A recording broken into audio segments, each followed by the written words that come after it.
So students, let us see some previous year GATE numericals which have already been asked in GATE examination as well as some theory question also, right?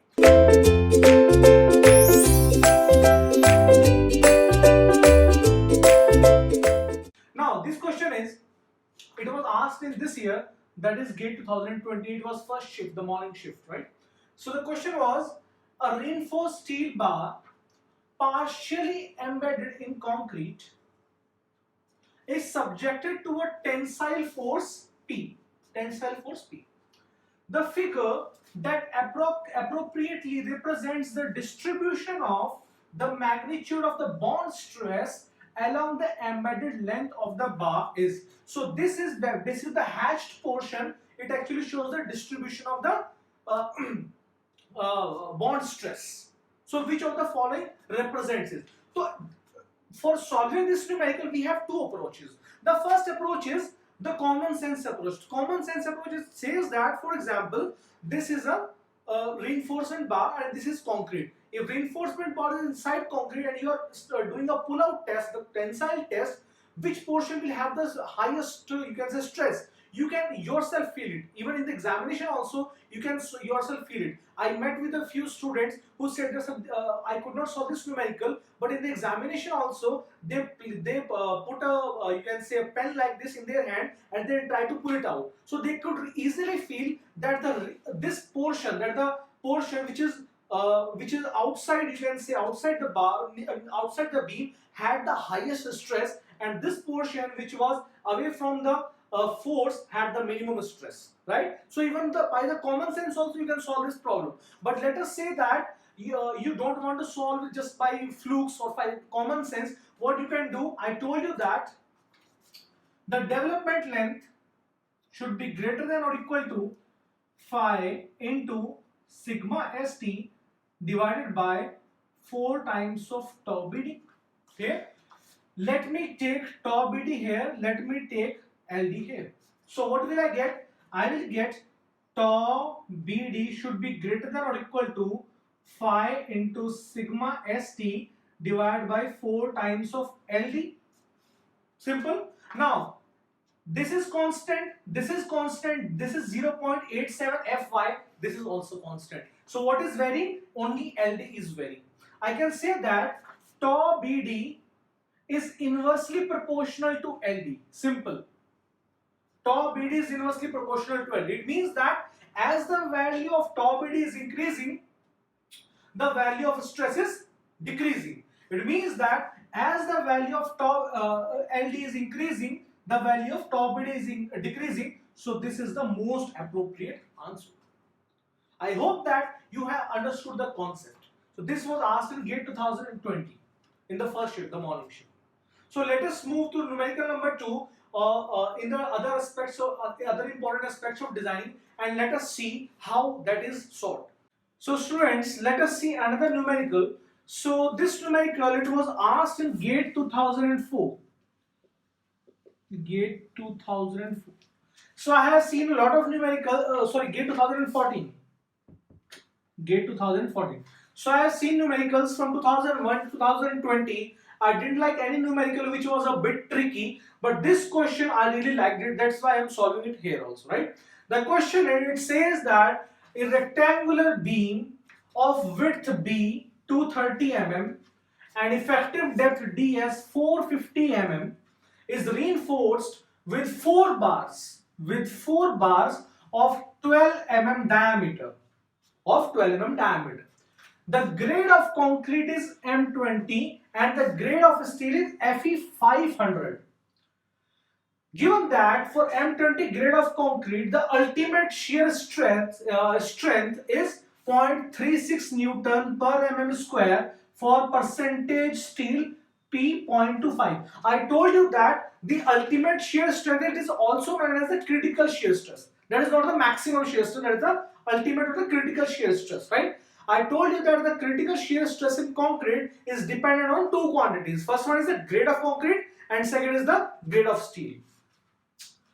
Is P for P percentage is denoted by P 0.25%, and tau UC or the critical shear stress is 0.48 Newton per mm square for percentage of steel as 0.25. 5%.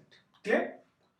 For a factored, now it has already factored, for a factored shear force of 45 kilonewton, if it would not been factored, we have to multiply with a factor 1.5 usually. But if the factor is given, then with that factor. Okay? 45 kilonewton, the diameter of the Fe 500 steel, 2-legged stirrups. 2-legged stirrups to be used at a spacing. Now spacing is already given. Spacing of 375 mm should be 8, 10, 12 and 16. Right? I hope that you have understood this numerical. In numerical it is saying that a beam is given to you, the grade of concrete and the diameter of the bars are also given to you, and you have been given a range that for percentage of steel of 0.25 the critical shear stress is 0.36, for a percentage steel of 0.5 the critical shear stress is 0.5. Now how will this be used? I will explain, right? Now it is saying that what will be the diameter of the stirrup. So first of all, we have to see in this numerical whether the factored shear force which is on the section, whether the section has to be, whether that factored shear force it is greater than the critical shear force or not. If it is greater than the critical shear force, then the design shear force will be equal to V minus tau C BD. If it is not greater than, if it is smaller than tau C, then we have to provide the minimum shear reinforcement. So first of all, we have to see that this factored shear force is how much, whether it is greater than tau C or it is less than tau C. So first of all, I am rubbing this numerical. Let me draw the section first of all, right? So let me rub this numerical. Now let us see the solution.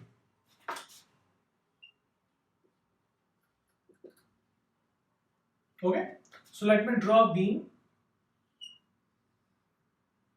and in the beam you were given 4 reinforcement bars of 12 mm diameter, of 12 mm diameter. The width of the section was, the effective depth was 450 mm, right? It was 450 mm. Let me check it again whether it is 450. Yeah, it was 450 and it was 230. It was 230 mm, right? It was 230 mm. And the factored shear force, was 45 kilonewton. So let us first of all calculate the shear stress which are being generated due to this shear force. So the shear stress or the nominal shear stress, it is given by V upon BD. This is the nominal or the average shear stress. It will be equal to 45 kilonewton divided by BD, that is 230 into D. D is the effective depth, 450 into 1004 Newton. It comes out to be, this is 10, this is this much, right? So it comes out to be 100 divided by 230 Newton per mm square. So it comes out to be, let me calculate it. It comes out to be 100 divided by 230. It comes out to be 0.434. 0.434 Newton per mm square. This is the nominal shear stress. So this one is the nominal shear stress due to this factored shear force. Now the question is this nominal shear stress greater than the critical shear stress or not, or it is less than the critical shear stress? How to calculate? Now how to calculate it, you were given a range of the percentage steel, because the critical shear stress, it is calculated with the help of the grade of concrete as well as the percentage steel. But that table is not given to us. What is given? Some values are given to us. The values are, for a percentage steel of, let me check it, it was 0.5 I guess. For a percentage steel of, where's the question? Question number, yeah, this is the question. For a percentage steel of 0.25, the tau C was 0.36. And for a percentage steel of 0.5, the tau C was 0.48. So first of all, I have to calculate the TOSI for this section. Now, how to calculate the TOSI for this section? I know that the percentage of steel has been given to me. Simple. Now, I know that there are 4 bars of 12 mm diameter. If I somehow determine the percentage steel in this section, I will be able to see how much is the critical stress, shear stress in this section. How much it can withhold or how much it can resist without any shear reinforcement. Right? I can see it.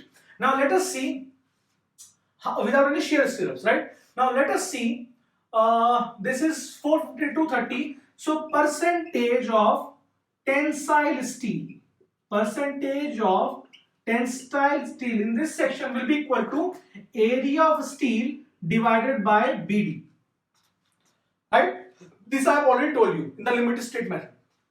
AST by BD. D is the effective depth or total depth. Now, what is AST? AST you have been given 4 bars. So 4 into pi by 4 into D square. How much is D? 12 square divided by BD. How much is B? 230. And how much is D? 450. Right? That is the percentage of steel. So how much it is coming? Now it is coming out to be, is it 12 mm? Let me again check it whether the diameter of the bar is 12 mm or not. So the diameter of the bar is, yes, it is 12 mm, right? So it is 12 mm. So the percentage of tensile steel, it comes out to be 4 get cancelled out, 3.14 into 12 square, 452.16 divided by 230 divided by 450 into 100. Percentage comes out to be 0.436%. It comes out to be, if multiplied by 100, comes out to percent, 0.436%. 0.436%. Clear? Now, 0.436 lies between these two. So I have to calculate that for this beam, how much is TOSI? How much is TOSI? Clear? Now let us calculate how much is TOSI. How will you calculate it? You just interpolate it, you will get the answer. So first of all, just draw a graph. Let us say that on the this axis you have TOSI, on this axis you have percentage. So for 0.25 you had 0.36, this is 0.25 and this is 0.36, and let us say another graph, for 0.5 you have 0.48. So 0.45 you have 0.48. Now you have to interpolate and you have to get it for 0.36. You have to get 0.436 and y. You just have to interpolate because the slopes will be equal. You will be able. Now I have directly interpolated the values and I have got your y. Y means the TOSI because in the graph I had put y, right? It comes out to be TOSI. For me, it comes out to be 0.45 Newton per mm square. By interpolation, you can directly do it yourself. It is not a very big task, it's a very easy task, right? It comes out to be 0.45 Newton per mm square. Now, how much was my factored shear stress was coming out to be? It was coming out to be 0.434. And the critical shear stress for the grade of this beam, it is coming out to be 0.45. Now, this is the case number 1. Case number 1 was when your factored shear stress, it is less than TOSI. What I told you that there is no need to no need for the implementation of shear reinforcement, but still we provide some minimum reinforcement, right? So that is that case. It means that I have to provide minimum shear reinforcement. Minimum shear reinforcement has to be provided. Now, what is the formula for minimum shear reinforcement? I told you that. Let me rub it. This is 0.434. Now let me rub it, and this is 0.45. The formula for minimum shear reinforcement was AST for stirrups divided by SV into B. It should be greater than or equal to 0.4 divided by 0.87 Fy. Remember it, right? Now how to solve it? So I guess in question SV is given to you. The spacing is given to you as 375 mm, right? So AST, it should be greater than or equal to 0.4 into 375. The B, the width of the section is 230 divided by 0.87, and Fy of steel is given to you as 500, right? Now in this question, when this question came in gate examination, a lot of people, they actually they filed their opposition to this question, because I told you that the spacing between the stirrups, it should not be greater than 0.75 D or 300 mm, right? So how much is 0.75 D for this beam? So 0.75 into 450, it comes out to be 337.5 or 300. So 300 mm should be the spacing of the stirrups for this beam, right? But in the question it is given that the spacing of the stirrups is 375 mm. So as per the code, this is not correct. That is why a lot of students, they went for the objection. They have filed some objection also in this question, but GATE rejected the objection, right? GATE told that this is hypothetical. We have ourselves given you this problem, so you have to solve it by that, not by the code, right? So what you are getting the area of steel. You are getting, it is actually equal to 0.4 into 375 into 230 divided by 0.87 divided by 500. You are getting it to be 79.31 mm square. This is the area of stirrups, and I have told you that area of stirrups, it is also given by pi by 4 into d square. Area of steel, the area of stirrups, it is coming out to be 79.31 mm square. Now the area of stirrups, it is given because I have to determine the diameter of the bar, diameter of the stirrups, right? And the area of the stirrups, I can say that 79.31, it should be equal to pi by 4 d square, right? Pi by 4 into d square, but in question it has been given to you, it is a two-legged stirrup. It means that if it is a two-legged stirrup, then this diameter, this area, it should be multiplied with 2 also. If it is 4-legged, 4, 6-legged, 6. But the 2-legged stirrup multiplied by 2. So how much it is coming? So it is coming out to be 79.31 into 4 divided by 3.14 divided by 2 square root. It comes out to be 7.10 mm.